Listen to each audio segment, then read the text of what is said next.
Welcome to our channel everyone. In this video, we will learn about horizontal discovery patterns. So let's navigate to discovery status. I just want to show you what am I talking about. So let's go to suppose this first status, and you see this horizontal discovery probe. This pattern is being launched, and pattern is Windows OS server, because the classification of the device was in WMI. So it was a Windows device. Windows server classified as Windows. Windows server is the class. So based on the classification, we know that in the identification and exploration phase, horizontal discovery probe launches the pattern based on what was the classification of that particular device. So since it was a Windows server, so Windows OS server pattern is launched by the horizontal discovery probe. So today we will talk about what is this and how, if we need to extend uh, pattern, how we can do that. So let's start with that. So first thing first, what is pattern?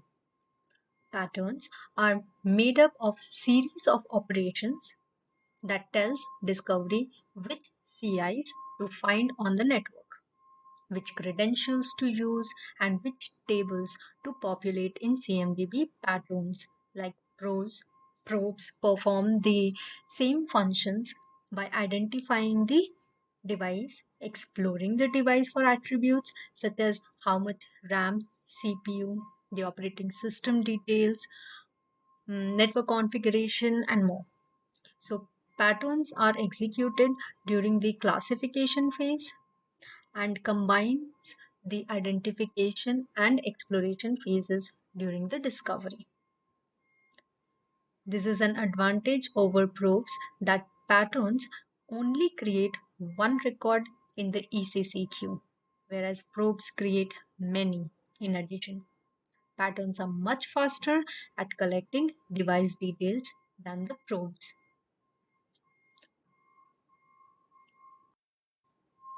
Next, types of patterns. There are two types of patterns: infrastructure pattern and application pattern. Infrastructure patterns are used to identify hardware or hosts, such as a server or a load balancer. And the second one is application patterns. So applications identify by a running process on the host, such as IIS or Apache or even Microsoft SQL patterns. So if you remember, uh, let me show you in the discovery status which application pattern was sent. So here you can see it's IIS. So for application, this has sent IIS application pattern to identify the running process on this host.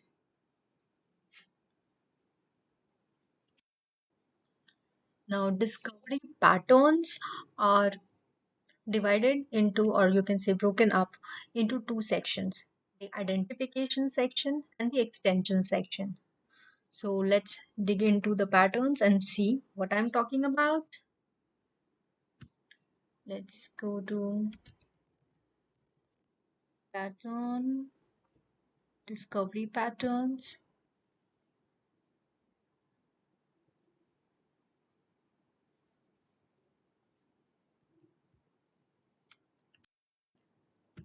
So let's search for Windows OS. This is what the pattern we just saw, right? that Windows OS server pattern was sent by the horizontal discovery probe.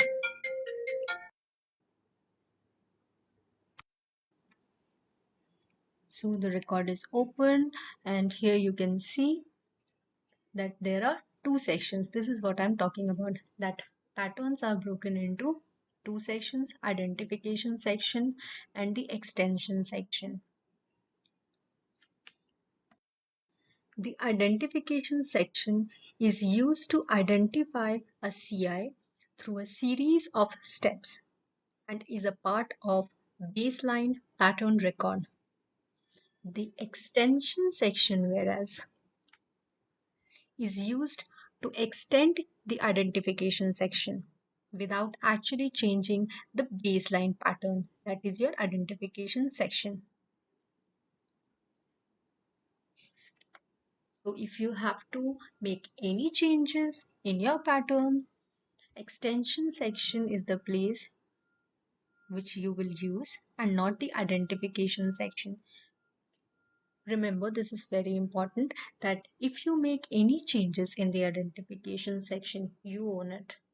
So if the version is updated or upgraded by the ServiceNow, this identification section will not get upgraded by the ServiceNow automatically. And this is the reason we will never make changes in the identification section of the pattern. Whatever extra you want to do, you want to add to your pattern, the new series of operations that you want to operate, needs to be added to the extension section only. Let's click on new and see what it is. So in the extension section, you can just give the name of the operation that you want to add. Suppose custom step. Order is 1, we can just let it be, and done. And this is how you add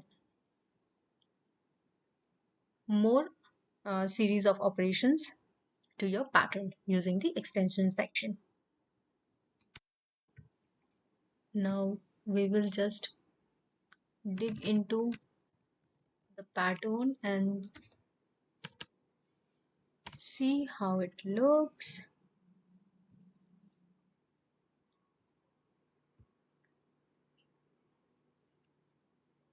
So this was our pattern, right?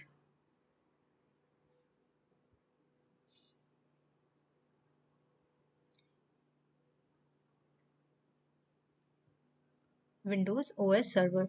So let's click here, and this is how you can see the horizontal discovery log.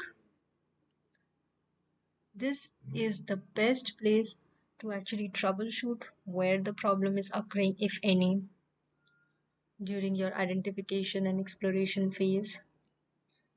So here in discovery, you can see, just a minute.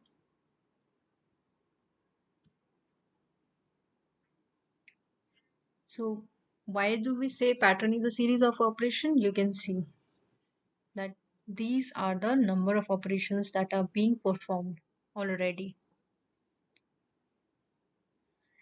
What does this green means? Green means all these processes are have successfully run. So this is how, if there is any red, you can just know that okay, this is where the problem is, and debug accordingly. One more important thing to remember here is that this is all the identification section operations that is listed here, because there was no operations that was mentioned in the extension section, as we have seen this record already. So if you add anything in the extension section, that particular series of operation will run after the identification section operation is successfully run. So first, identification section series of operations will run, and then the extension section series of operations will run in the pattern. This is how it works. Identification section steps within a pattern are used to gather the data from a device in a linear fashion, meaning the order of the steps is important on how it gathers and validates the data during the discovery. Each step will have an operation configured that dictates the purpose of that step. As an example, a step could be used to set a value pulled from the device into a field in the CI record, or a step could extract information of the device's registry and store it in a variable that can be used in later steps for validation of the device. There are many operations available in discovery patterns, making them very flexible in gathering and validating data. If any step is unsuccessful, the pattern may fail. So it's important to test each step to ensure it was configured properly. So now let's look at what are the pattern operations that are available. So we will again go back to the pattern that we were looking into, Windows OS server pattern. So let's go to discovery pattern, search for Windows OS server. This was the pattern that we were looking into. Okay, so in the identification section, this is the only section that has some series of operation. This was something that we did not even add any operations to. So we will just see what is there, and then we will come to our custom step and see what we want to do. So we just clicked on that discovery and look. So here, these are the series of steps in that is defined under the identification section.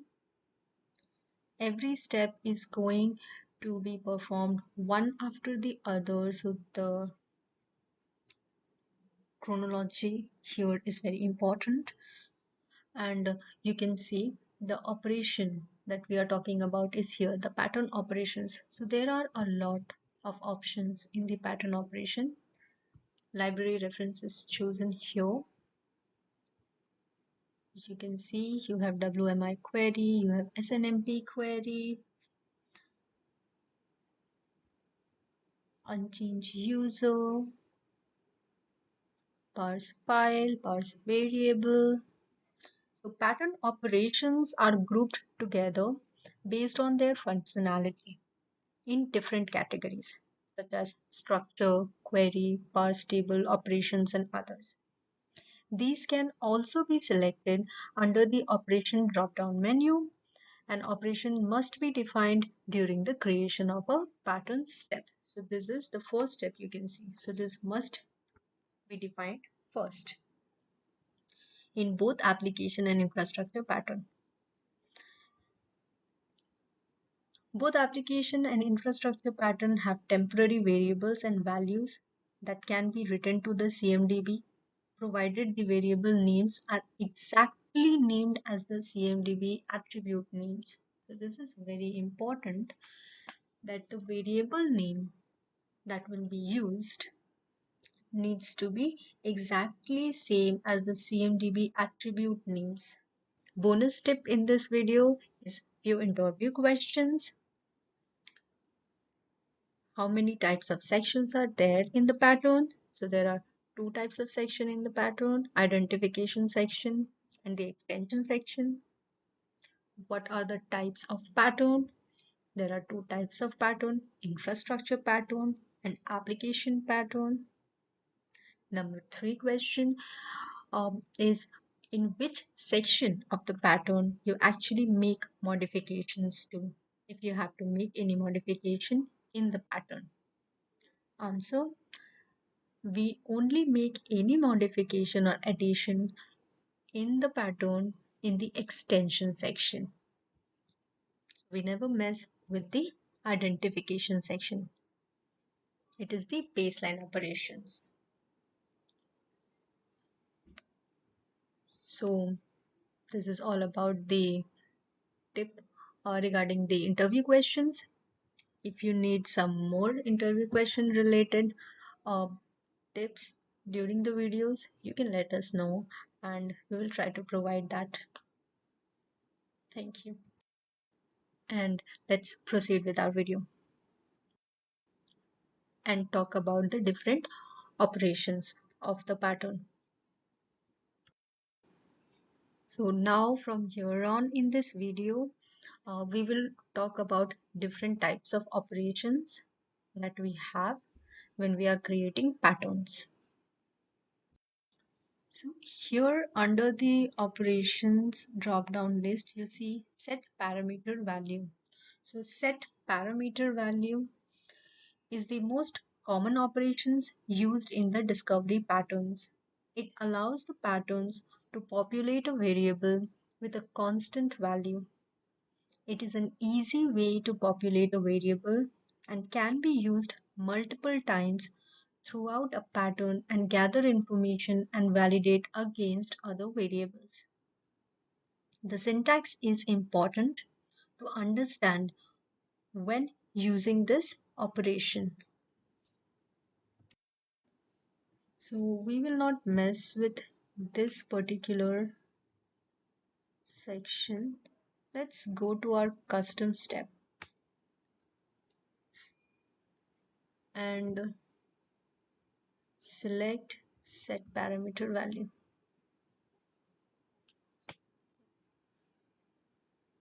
This is how it looks.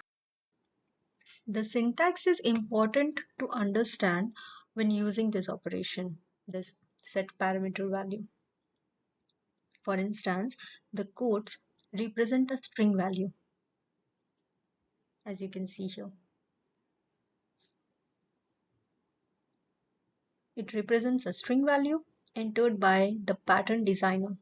Rather than having a query, the target device, these values can also concatenate values from other variables, such as combining the name of a device and the version together in a single string value. The name field here is using the $sign followed by a variable name. It will actually give you a whole list of possible variable names that can be used for your pattern. Maybe we'll just leave it like this for the time. Next, parse command. So parse command output is another commonly used operation. So this runs a command to extract information. When configuring this operation, you will need to define a parsing strategy to extract the information. The most common being delimited or regex. Delimited, regex, LDAP. Regex is your regular expression. So most commonly we use delimited and regex. So if you try to make any changes here, you see it says that changes made in shared library. While saving the changes, you will have the choice either to save all changes, including the changed library steps, or save pattern changes only. So what is shared libraries? Shared libraries are a saved set of steps that can be used and reused between different patterns. Shared libraries help reduce the repeated creation of duplicated steps and allows for steps to be shared amongst the other patterns. Shared libraries are saved in the discovery patterns table and can only be modified from the pattern that they reference. Next, let's talk about merge table. The merge table operation is typically used as a final step within a pattern. Its purpose is to take content from two source tables and merge them into a single target. This operation can be used to merge tables based on certain criteria from any other existing variable in the pattern. There is also the option to remove all unmatched values or to keep them for later use as variables within the pattern, which is here. You can either keep them or remove them within the pattern.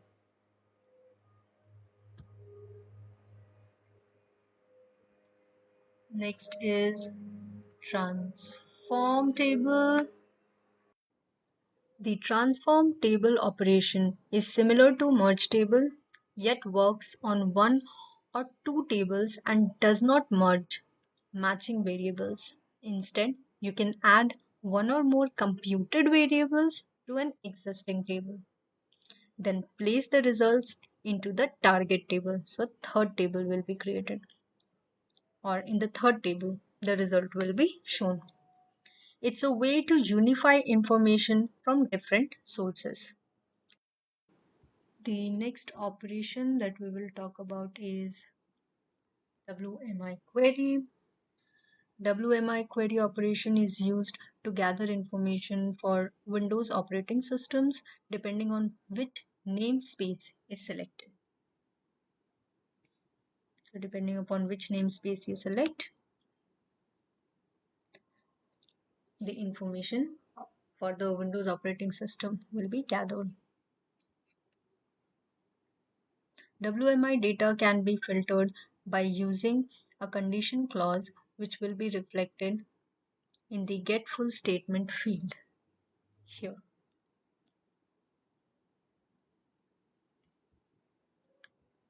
The next is SNMP query. SNMP query operation is used to gather information from devices running the SNMP protocol, such as printers, network, core devices or power devices, servers. Basically, any device that has port 161 open and responds to this query operation. SNMP queries the device's management information base, also known as the MIB, by either individual attributes using scalar variable type or many attributes using variable type of table. MIBs are populated by the manufacturer of the device, so it's important to load the device's latest MIB information into the ServiceNow platform before running the discovery. So there are scalar and table, two types of variable type here.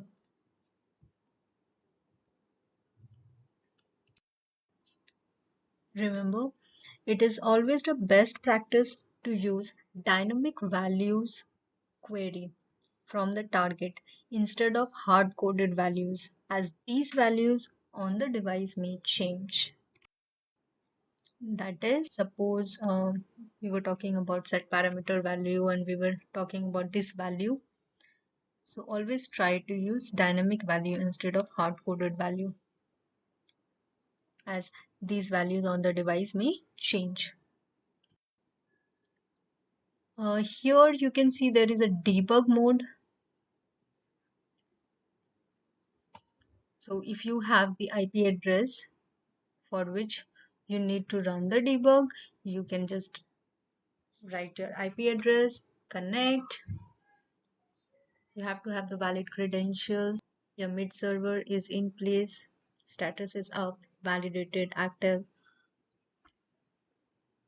Then when the discovery runs, and if this debug mode is connected already, then you will be able to see how your pattern is running step by step. And if your pattern has failed, you will be able to recognize in which step actually the pattern is failing. And you will be able to debug using this debug extension section. So this is all about this particular video, and thank you for watching, and we will see you in the next video.